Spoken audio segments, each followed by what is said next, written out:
श्रीं ह्रीं सरस्वत्यै नमः। नमस्ते, वेलकम टू हिस्ट्री मंत्रा। आज हम जिस चैप्टर के बारे में पढ़ेंगे वो है रोशनिया मूवमेंट। रोशनिया मूवमेंट आजकल सबसे ज़्यादा इंपॉर्टेंट हो गया है इन एग्ज़ाम्स में।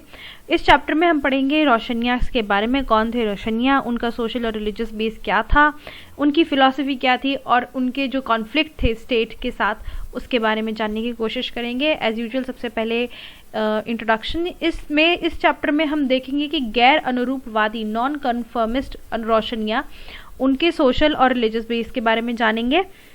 पीर रोशन जो कि ये हैं इस्लामिक दुनिया के सबसे पॉपुलर सेंट माने जाते हैं। कहा जाता है कि ये औरतों के अधिकार के लिए काफ़ी बात करते थे, पर्टिकुलरली एजुकेशन राइट्स के बारे में ज़्यादा बात करते थे और उन्हें समाज में समानता का अधिकार दिलाना चाहते थे, बराबरी का दर्जा दिलाना चाहते थे। और उस समय ऐसे कॉन्सेप्ट्स अनसुने थे, ये बातें बिल्कुल नहीं थी उस समय के लिए और यह अवधारणा सबसे क्रांतिकारी बन गई क्योंकि नया कंसेप्ट है ना, किसी ने पहले लोगों को एक्सेप्ट करना बहुत मुश्किल हो गया था और कई लोग इसे स्वीकारने में असमर्थ थे। इसके अलावा आध्यात्मिक व्यवस्था जो ये मूवमेंट थी वो स्पिरिचुअल एनलाइटमेंट के बारे में भी बात करती है। आध्यात्मिक व्यवस्था की स्थापना रोशनियों को दिया जाता है। यह इनलाइटमेंट मूवमेंट वाली जो मूवमेंट है उस समय राज्य और सम्राट के विरुद्ध थी। उस समय के राज्य मतलब कि जो मुगल एम्पायर था उनके और जो सम्राट थे अकबर, उनके खिलाफ थी ये मूवमेंट।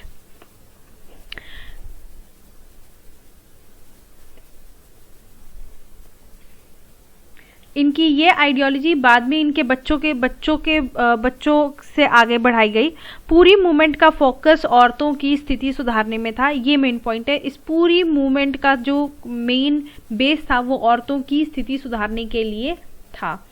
में आते हैं रोशनिया के बारे में। पीर रोशन ये हैं, इन्हें बायजिद अंसारी के नाम से भी जाना जाता है। पीर रोशन का मतलब होता है the enlightened Pir. He was originally from Persia and was from Pashtun, एक पश्तून वो थे ये योद्धा। ये गुरु थे, कवि थे और उमेरू जनजाति के थे। इनका नाम रोशनिया इनकी स्पिरिचुअल मूवमेंट से पड़ा। जिस लैंग्वेज में ये बात करते थे वो उमेरू थी और लेकिन जिस भाषा का इस्तेमाल करते थे वो उमेरू थी। हालांकि वो अक्सर खुद को अपने पाठों में व्यक्त करने के लिए पश्तो भाषा का भी इस्तेमाल करते थे। वो पॉपुलर हुए जब रोशनिया मूवमेंट की स्थापना हुई। उन्होंने एक बुक लिखी जिसका नाम था ख्याल अल बयान, जिसमें इन्होंने अपनी पूरी फिलॉसफी बताई है।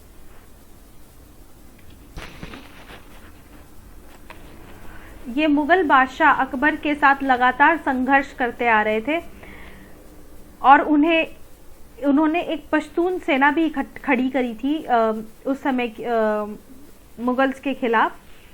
उनका दीने इलाही के खिलाफ ताकत और आध्यात्मिक पकड़ ने कई बड़े बड़े धार्मिक लोगों को उनके खिलाफ कर दिया क्योंकि ऑब्वियसली बात है वो दीने इलाही अकबर का बनाया हुआ था ना, तो अकबर के खिलाफ अगर आप किसी के बारे में बात करेंगे तो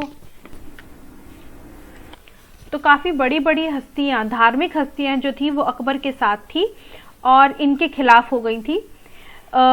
इन सब में सबसे बड़े जो उनके विरोधी थे वो थे अखुंद दरवाजा।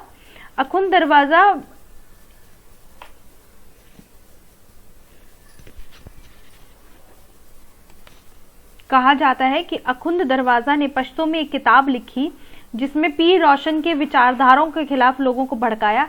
अखुंद दरवाजा ने इस किताब को पीर तारीख के नाम से बुलाया और उन्हें डार्क पीर कहा। इसमें ये मेजरली इसलिए बनाई गई थी ताकि जो पीर रोशन है उनकी छवि को धूल कर सके। अंत में एक और योद्धा थे यूसुफ आजी। इन्होंने पीर का साथ दिया और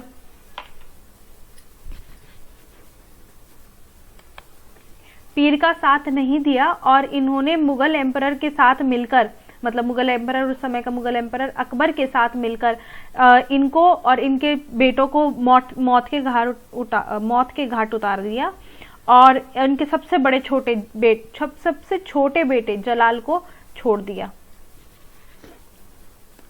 कहा जाता है आज के अफगानिस्तान में जो जलालाबाद नाम की मॉडर्न सिटी है वो इन्हीं पीर के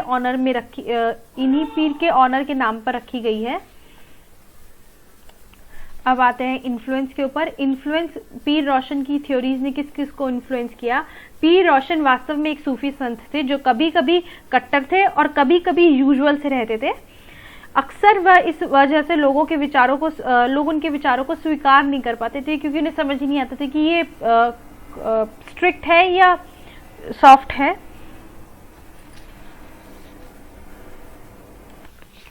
यहीं पे एक बुखरी थे जिनके बारे में माना जाता है कि उनका संबंध अफगानिस्तान से था।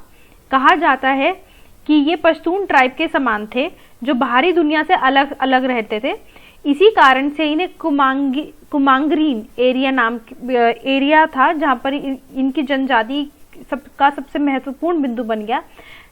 यहाँ से वे अपनी व्यक्तिगत स्थिति को बनाए रखेंगे और अपनी मातृभाषा के उपयोग करते थे जो कि उमेरू थी, जैसे मैंने आपको पहले बताया उमेरू भाषा में बात करते थे और कभी कभी अपने आप को रेफर करने के लिए पश्तून भी बोलते थे। बाद में यहीं से पीर रोशन का जो हम देखते हैं कि असली नाम निकलता है। इससे पहले व्यक्तिगत माना जाता है कि उन्हें प्रसिद्ध अकबर के खिलाफ उन्हें पहला ऐसा व्यक्ति माना जाता है जिन्होंने अकबर के खिलाफ सबसे बड़ा विद्रोह किया था, खासकर उनके दीन इलाही के लिए। फिर नेक्स्ट आती है उनकी टीचिंग्स, सबसे इंपॉर्टेंट टीचिंग्स और आइडियोलॉजी। जो पीर रोशन थे वो हमेशा औरतों को सम्मान दिलाने के बारे में बात करते थे और उनका विश्वास था कि औरतों को समान यानी कि इक्वल ट्रीटमेंट मिलनी चाहिए। वो इस बात पर भी जोर देते थे कि उन्हें अच्छे विद्वानों द्वारा शिक्षा मिलनी चाहिए। उस समय के हिसाब से ये अवधारणा क्रांतिकारी थी। ये जितने भी आइडियोलॉजीज है उस समय के लिए रेवोल्यूशनरी थी। कुमांगरीन में उन्हें विद्रोही रूप कुमांगरीन में इस आंदोलन की शुरुआत कनिंगुरम में इस विद्रोह की शुरुआत हुई और जहां से इस विद्रोह का नाम रोशनिया रखा गया। जब 19वीं सेंचुरी में ओरिएंटलिस्ट यानी कि प्राच्यवादियों ने पश्तो टेक्स्ट को पढ़ा और समझा और उनका अनुवाद करना शुरू किया तो पता चला कि पीर के नेतृत्व में जो आंदोलन था वो ज्यादा स्पिरिचुअल था बजाय दूसरे संप्रदायों के। इस आंदोलन का जो मेन फोकस था, रोशनिया मूवमेंट का जो मेन फोकस था वो औरतों की स्थिति में सुधार लाने का था। अब रोशनिया मूवमेंट, सबसे इंपॉर्टेंट यही है कि रोशनिया मूवमेंट था क्या। रोशनिया मूवमेंट था, ये एक ऐसी मूवमेंट थी जिसे मेजॉरिटी ऑफ पीपल ने फॉलो किया। पीर की शिक्षाएं जनता के बीच लोकप्रिय बन गई और जो फॉलोइंग ये बेसिस थे जो इनकी आइडियोलॉजी के बेस बने। सबसे पहला, महिलाओं को समाज में समानता का अधिकार, साथ ही महिलाओं को शिक्षा का अधिकार दिलाना, समानता का अधिकार और शिक्षा का अधिकार पहला।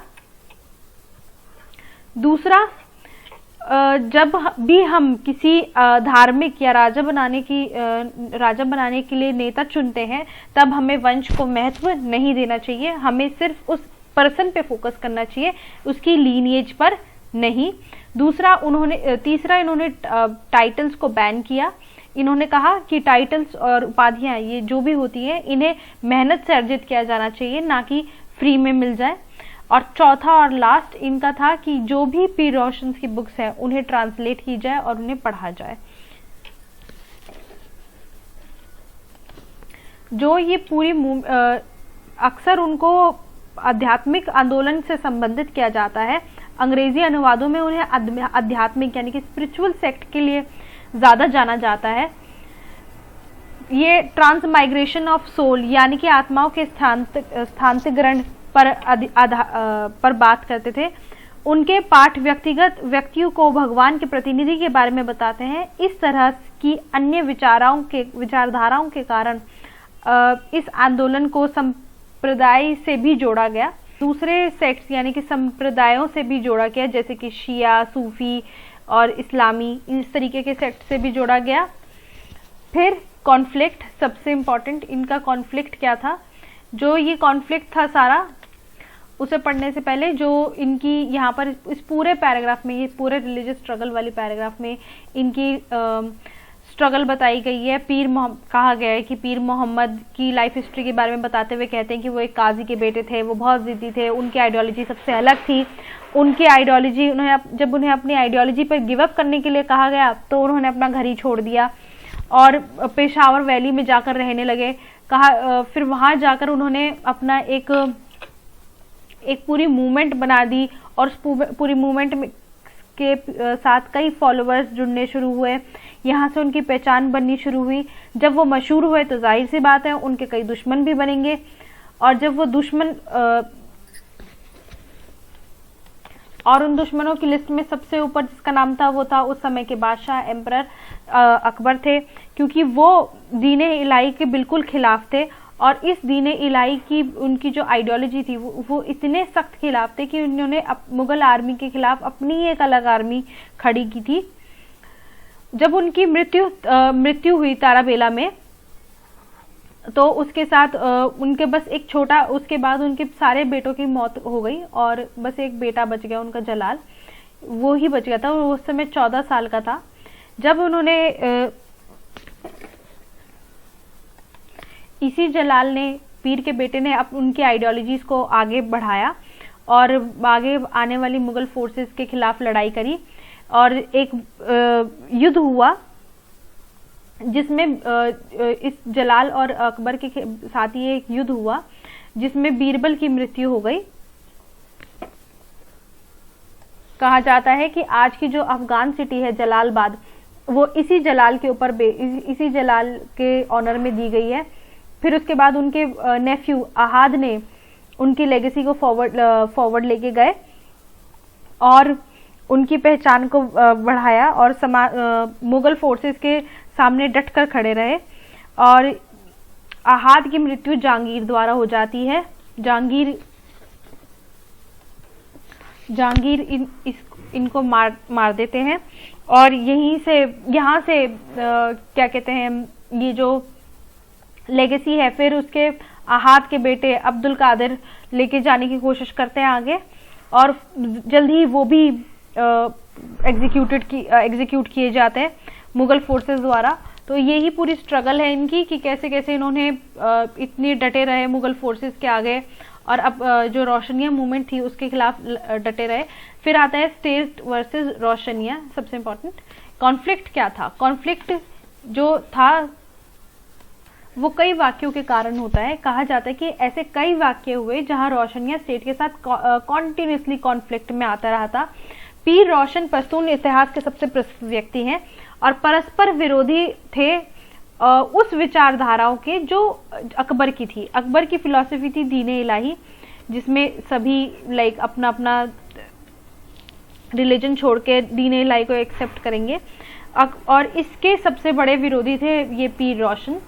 क्यों? क्योंकि इनका मानना था कि ये उस विचार के विरोधी थे जो लोगों पर थोपी थी अकबर ने, और यही कारण था कि इनके बीच होने वाले जो संघर्ष थे वो उनका मुख्य कारण दीन इलाही ही था। पीर रोशन की मृत्यु में कई लोगों की इस युद्ध में कई लोगों की हत्या हुई, जैसे हमने देखा पीछे बहुत लोग मरे, और पीर रोशन कई फॉलोअर्स थे जो उनके लिए लड़ने के लिए तैयार थे और उन पर विश्वास रखते थे।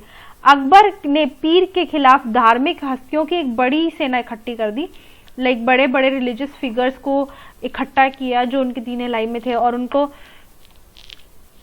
इनके अपने पीर के खिलाफ खड़ा कर दिया।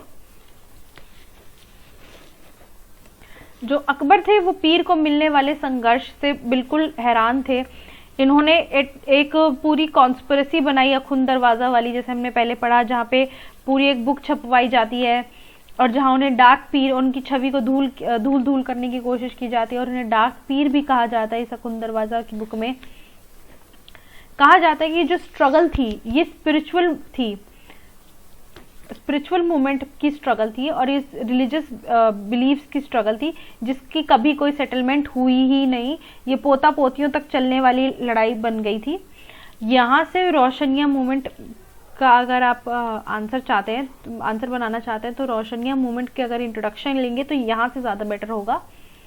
रोशनिया मूवमेंट एक रिफॉर्म मूवमेंट थी जिसका इस्टेब्लिशमेंट था इनलाइटमेंट और स्पिरिचुअल नॉलेज लाना लोगों के बीच में। इस मूवमेंट से रिलेटेड कई परस्पर विरोधी मत थे और बहुत सारे षड्यंत्र भी रचे गए।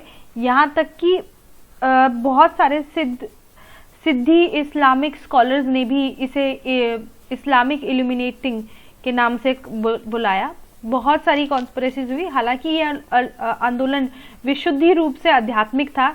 यही कारण था कि इस मूवमेंट को जिस जज्बे से पीर ने शुरू किया वो समय की लहरों में कहीं खो गया। ऑब्वियस ही बात है, वो इतनी सस्टेन नहीं कर पाई ये मूवमेंट। शुरुआत में जब इस आंदोलन की शुरुआत हुई तो इस आंदोलन में समानता और कई जरूरी मुद्दों को हाईलाइट किया गया। पीर को हमेशा उनकी आइडियोलॉजी, जो उनकी आइडियोलॉजी थी वो क्या थी, औरतों को लिबर्टी दिलाना, ये वाली जो उनकी आइडियोलॉजी थी, और उनके जेंडर के बारे में, जेंडर इक्वालिटी के बारे में और ह्यूमन इक्वालिटी के बारे में वाले जो सारे कॉन्सेप्ट थे, इनके लिए ज्यादा सराहाया गया है। पीर के काल में कई लोग दास थे जो गरीब थे, गरीबी से लड़ रहे थे। पीर का ये विचार था कि जब उन्हें ये सब दिखता था, इतनी गरीबी दिखती थी, इतनी इनइक्वालिटी दिखती थी समाज के अंदर, जब वो देखते थे कि लोग किस तरीके से गरीबी से लड़ रहे हैं, तो उन्होंने इस तरीके की टीचिंग्स दी। तो उन्होंने लोगों को बताया कि समानता का भाव होना चाहिए, लोगों को समान इक्वल ट्रीट करना चाहिए, ह्यूमन इक्वालिटी होनी चाहिए, जेंडर इक्वालिटी होनी चाहिए, औरतों की स्थितियों में सुधार लाने की जब उन्होंने बातें करी, तो ये सारी जो विचारधाराएं थी उनकी, ये उस समय के लोगों को बहुत पसंद आई। लोगों को पसंद आई लेकिन सम्राट को पसंद नहीं आई।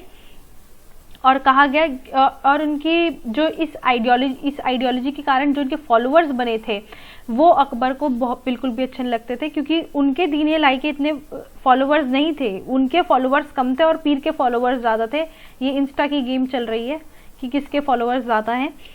तो दीन इलाही के फॉलोअर्स कम थे और पीर के फॉलोअर्स ज्यादा थे, और इस वजह से इन दोनों में कॉन्टिन्यूसली स्ट्रगल चलती आ रही थी और ये स्ट्रगल आने वाले 100 सालों तक चली। Thank you for watching.